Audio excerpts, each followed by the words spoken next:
नमस्कार दोस्तों, मैं अमरजीत सिंह यादव अपने YouTube channel Vaishnavi classes by Amarjeet sir पर आप सभी लोगों का हार्दिक अभिनंदन या स्वागत करते हैं। और आज मैं एक ऐसी टॉपिक आप लोगों के बीच लेकर के आया हूं जो कि सीटेट प्राथमिक 1 to 5 और 6 to 8 दोनों के लिए बड़ा ही महत्वपूर्ण है। और आप यह एक ऐसी टॉपिक है जो अगर आप पढ़ लेते हैं और अच्छे से समझ लेते हैं तो प्रत्येक वर्ष एक या दो क्वेश्चन आपको मिलने ही मिलने इस टॉपिक से है।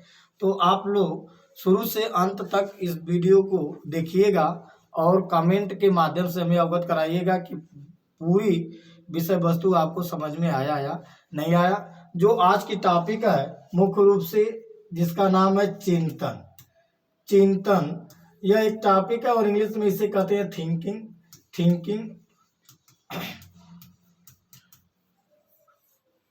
अब इसमें मुख्य रूप से चिंतन तो बहुत से प्रकार के हैं, लेकिन इस चिंतन में दो चिंतन जो हैं इसमें हर साल एक प्रश्न या दो प्रश्न इन सभी से बनना है। पिछली बार का आप सीटेट का पेपर उठा करके देखिएगा तो उसमें जूनियर में 6 to 8 में दो क्वेश्चन लगातार और प्राइमरी में भी दो क्वेश्चन इससे बने थे। और चिंतन में अगर कहा जाए तो पहला जो चिंतन है जो हमेशा पूछता है वह अपसारीय चिंतन और दूसरे प्रकार का जो चिंतन है वह है अभिसारीय चिंतन। और इस प्रकार से इन्हीं दो चिंतन से हर साल आपके प्रश्न मिल जाएंगे, अपसारीय चिंतन और अभिसारीय चिंतन। तो यह क्या है और इसमें कैसे प्रश्न आपके बनते हैं, आप शुरू से लेकर के अंतिम तक वीडियो देखिएगा और एक एक करके हम लोग वर्णन करते हैं। पहले अपसारीय चिंतन का वर्णन करते हैं। अपसारीय चिंतन। अब अपसारीय चिंतन को हम लोग मुख्य रूप से इंग्लिश में डाइवर्जेंट थिंकिंग कहा जाता है। अपसारीय चिंतन को डाइवर्जेंट थिंकिंग कहते हैं। है क्या? वह चिंतन जिसमें किसी भी समस्या का समाधान बालक विविध रूपों या अलग अलग रूपों में करता है, तो ऐसे चिंतन को अपसारीय चिंतन कहा जाता है। यह एक ऐसा चिंतन है जो भी बालक के सामने अगर समस्या प्रस्तुत किया जाए तो उस समस्या का समाधान बालक एक ही प्रकार से नहीं, अलग अलग ढंग से अलग अलग रूपों में प्रस्तुत करे, तो ऐसे चिंतन को अपसारीय चिंतन कहा जाए। देखना हमसे यह स्पष्ट है, यह ज्यादातर याद रखिएगा डाइवर्जेंट थिंकिंग। और अपसारीय चिंतन को ही सृजनशील चिंतन भी कहा जाता है। याद रहे, अपसारीय चिंतन को ही सृजनशील चिंतन भी कहा जाता। अपसारीय चिंतन में ही मुख्य रूप से सृजनशील चिंतन समाहित है। और क्रिएटिव थिंकिंग, सृजन मीन्स होता है नए विचारों का, नए धारणाओं का, नए सिद्धांतों का निर्माण करना। अर्थात अपसारीय चिंतन वह चिंतन जिसमें बालक किसी भी समस्या का समाधान एक रूप में न करके अलग अलग रूपों में या विविध रूपों में करता है, तो ऐसे चिंतन को अपसारीय चिंतन कहते हैं। अपसारीय चिंतन को सृजनशील चिंतन या याद रहे या गैर परंपरागत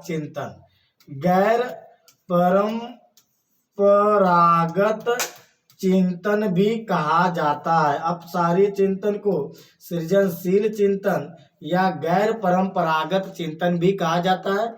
और इसमें जो प्रश्न के जो प्रारूप होते हैं, वह आउट ऑफ द बॉक्स, जो प्रश्न के जो प्रकार होंगे वह होंगे आउट ऑफ द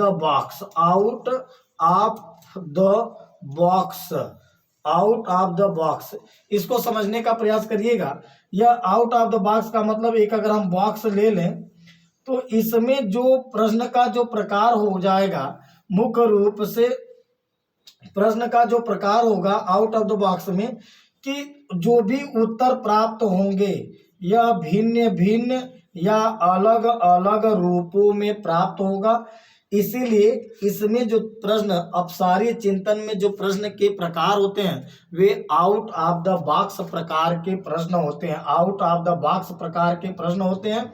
और बालक मुख्य रूप से इन में अनेक कोई भी समस्या अगर बालक के सामने प्रस्तुत किया जाए तो एक ही समस्या रहेगी और उसके जो समाधान बालक अगर प्रस्तुत करता है तब भिन्न भिन्न या अलग अलग रूपों में समाधान प्रस्तुत करेगा। और प्रश्न कैसे आता है, कौन से चिंतन में बालक किसी भी समस्या का समाधान अलग अलग या भिन्न भिन्न रूपों में प्रस्तुत करता है। तो ऐसे अगर आप देखिएगा तो रहेगा दिया रहेगा अपसारी चिंतन, अभिसारीय चिंतन। तो आप याद रखिएगा अपसारीय चिंतन और अपसारीय चिंतन को सृजनशील चिंतन या गैर परंपरागत चिंतन भी कहा जाता। इसमें जो प्रश्न के प्रारूप होंगे वो आउट ऑफ द बॉक्स होंगे। आउट ऑफ द बॉक्स मतलब समस्या का समाधान एक ही नहीं रहेगा, एक ही न होकर के भिन्न भिन्न अलग अलग रूपों में समस्या का समाधान होगा। इसीलिए अपसारीय चिंतन में जो प्रश्न का प्रकार होता है वह आउट ऑफ द बॉक्स होता है। किसी भी समस्या का समाधान एक रूप में नहीं प्रस्तुत होगा। जैसे उदाहरण से समझने का प्रयास करिएगा, उदाहरण हम देते हैं, इसमें अच्छे से उदाहरण के द्वारा आप समझिए। अगर कहा जाए कि 15 को उदाहरण है इसका, 15 को कुल कितने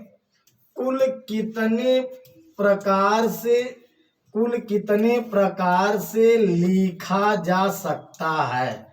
15 को कुल कितने प्रकार से लिखा जा सकता है। तो याद रखिएगा 15 को यह एक ऐसा है कि जिसमें बालक का समाधान एक ही नहीं अलग अलग रूपों में प्रस्तुत होगा। जैसे आप देखिए 15 को कोई 5 गुणे 3 लिख सकता है, कोई 3 गुणे 5 लिख सकता है, कोई 20 माइनस 5 लिख सकता है, कोई 10 प्लस 5 लिख सकता है, कोई 25 माइनस 10 लिख सकता है। देखिए ना, उत्तर एक ही प्रश्न है लेकिन इसका उत्तर भिन्न भिन्न प्रकार से प्राप्त हो रहा है। जब एक ही प्रश्न हो और उत्तर भिन्न भिन्न प्रकार से बच्चा सोच सोच करके अपना तर्क कल्पना चिंतन के द्वारा अगर प्रयोग करके अगर दे रहा हो तो ऐसे चिंतन को अपसारीय चिंतन कहा जाता है और इंग्लिश में डाइवर्जेंट थिंकिंग कहते हैं। यह तो पहला उदाहरण रहा। और गणित में भी पूछा था इसको कि निम्नलिखित में कौन सा अपसारीय प्रकार का प्रश्न है। एक बार पूरे प्रश्न पर चलते हैं और पूछा हुआ प्रश्न है कि निम्नलिखित में कौन सा अपसारी प्रकार का प्रश्न है। तो इसमें देगा उत्तर प्रदेश की राजधानी बताइए, ताजमहल किस जिले में स्थित है, 15 को कुल कितनी प्रकार से लिखा जा सकता है, लाल किला कहाँ पर स्थित है। तो देखिए ऐसा प्रश्न को आपको ढूंढना है, ऐसे कथन को ढूंढना है जिसमें उत्तर एक न हो, उत्तर भिन्न भिन्न अलग अलग रूपों में प्राप्त हो, तब वह जान जाइए तो अपसारी प्रकार का होगा। तो वही था कि 15 को कुल कितनी प्रकार से लिख सकते हैं। तो 15 को याद रहे इतनी प्रकार से लिखा जा सकता है, जहाँ हम लिख करके हमने बताया।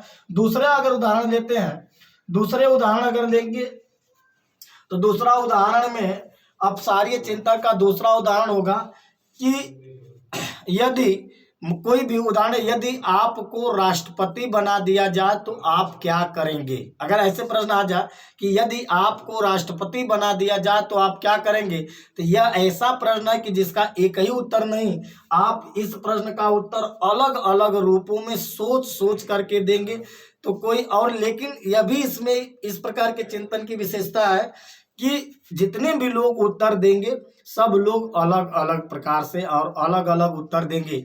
तो ऐसा एक बार पुनः देखेंगे, ऐसा चिंतन जिसमें किसी भी समस्या का समाधान एक न होकर के समस्या का समाधान अलग अलग रूपों में हो, विविध रूपों में हो, तो ऐसे चिंतन को अपसारीय चिंतन कहा जाता है। कौन सा चिंतन कहेंगे, अपसारीय चिंतन। आप देखेंगे अपसारीय चिंतन से संबंधित प्रत्येक वर्ष आपके प्रश्न पत्र में 1 या 2 क्वेश्चन अवश्य मिलेगा।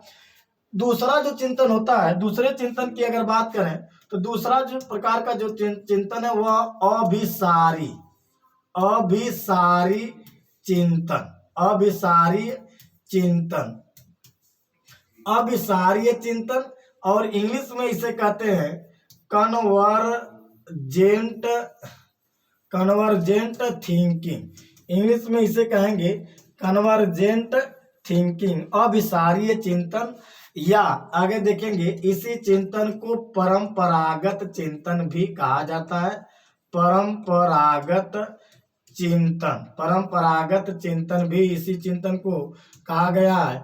परंपरागत चिंतन इसी को कहा जाता है। अब मुख्य रूप से आपको इसमें जो सीधे सीधे अगर परिभाषा देना हो तो बताया, वह चिंतन जिसमें सभी लोगों के द्वारा समस्या का समाधान एक ही रूप में प्रस्तुत किया जाए।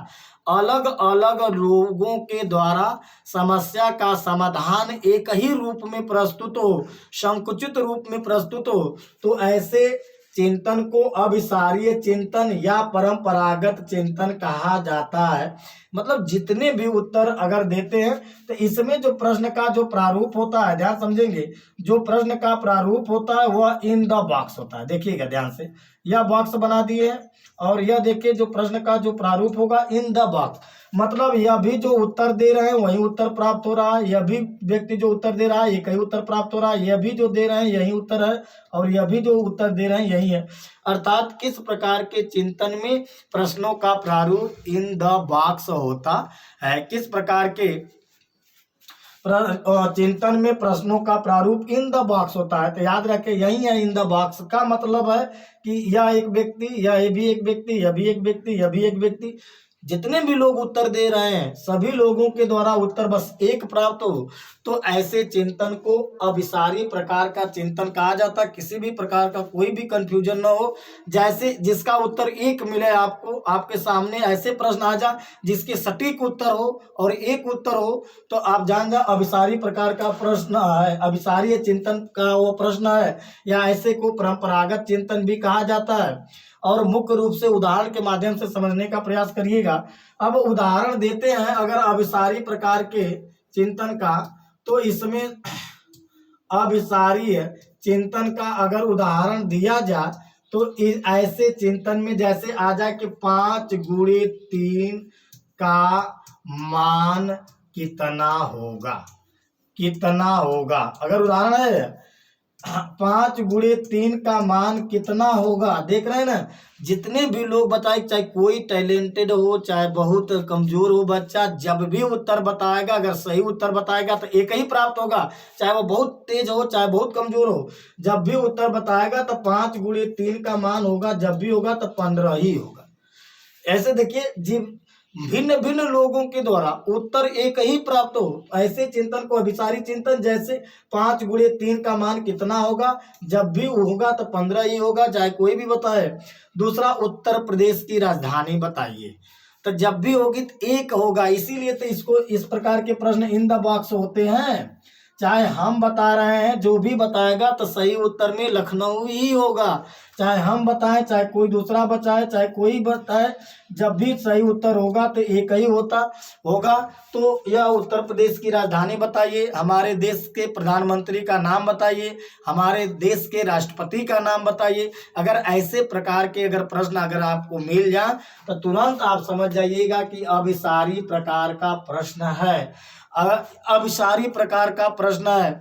अगर मुख्य रूप से जहां पर एक ही सटीक उत्तर प्राप्त, केवल आपका नाम पूछा, आपके विलेज का नाम पूछा जाए, तो यह अभिसारी प्रकार का प्रश्न। और एक प्रकार हम तुलना कर दें अभिसारी प्रकार के प्रश्न को कैसे हम कन्वर्ट करते हैं, अभिसारी प्रकार के प्रश्न अभिसारी प्रकार का प्रश्न हो और कैसे हम कन्वर्ट कर देते हैं अभिसारी प्रकार के प्रश्न में। तो यह देखें, अभिसारी प्रकार का जो हमारा प्रश्न है, अभिसारी प्रकार का प्रश्न है कि 5 गुणे 3 का मान कितना होगा, तो यह अभिसारी प्रकार का प्रश्न है, सटीक उत्तर होगा 15।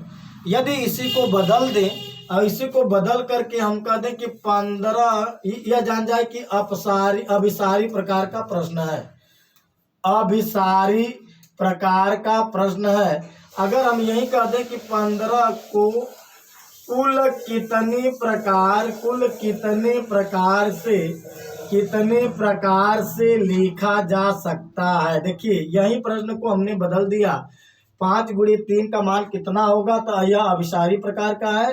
अब 15 को कुल कितने प्रकार से लिखा जा सकता है, लिखा जा सकता है, तो याद रहे यह हो जाएगा अपसारी प्रकार का प्रश्न। अपसारी प्रकार का प्रश्न। कई बार यह भी पूछा कि सृजनशीलता या सृजनात्मकता किस प्रकार के चिंतन में निहित है, तो यह क्वेश्चन यह सही हो जाएगा कि सृजनशीलता अपसारी प्रकार के चिंतन में निहित है। किस में निहित है? अपसारी प्रकार के चिंतन में निहित है सृजनशीलता, क्योंकि इसमें बालक, सृजनशीलता में बालक अलग अलग विविध रूपों में सोच करके समस्या का समाधान करता है। तो इस प्रकार से आज हम लोगों ने अपसारीय चिंतन और अभिसारीय चिंतन समझने का प्रयास किया, और हमें पूरा विश्वास है कि इस टॉपिक से अगर संबंधित और हम इसमें श्योर है कि आपके 2 क्वेश्चन आपको मिलना ही मिलना है। तो हमें पूरा विश्वास है कि आप इस वीडियो को देखने के बाद इससे संबंधित अगर क्वेश्चन आता है तो कभी भी आप गलत नहीं करेंगे, और मैसेज के माध्यम से हमें अवगत कराएंगे कि यह वीडियो आपको कैसा लगा, और फीडबैक आप देते रहेंगे। एक व्यक्ति का फीडबैक ही एक दूसरे के लिए प्रोत्साहन राशि होती है, और वह राशि पा करके एक व्यक्ति बड़ा ही ऊंचा और ऊपर तक पहुंच सकता है। समाज है, अगर आप हैं, अगर आपका फीडबैक किसी को भी अगर पॉजिटिव अगर मिलता रहे तो वह व्यक्ति बहुत ऊपर जा सकता है, और आपका फीडबैक अगर निगेटिव रूप में मिलने लगे तो व्यक्ति हताश और निराश हो जाता है।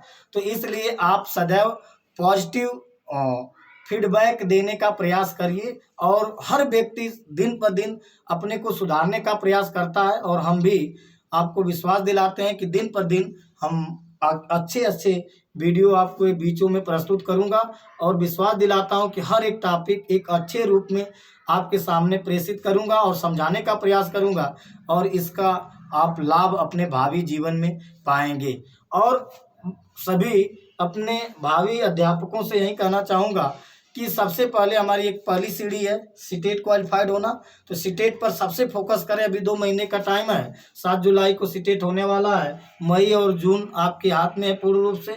तो यह पूरे सीटेट पर फोकस करिए, और सीटेट के बाद आप अनेक भर्तियां जैसे बीपीएससी TRE 4th कराने जा रहा, DSSSB दिल्ली अधीनस्थ शिक्षक चयन बोर्ड, व फिर KVS, अनेक आपके सम्मुख पद निकलेंगे शिक्षक भर्ती से संबंधित, और आप एलिजिबल हो जाएंगे।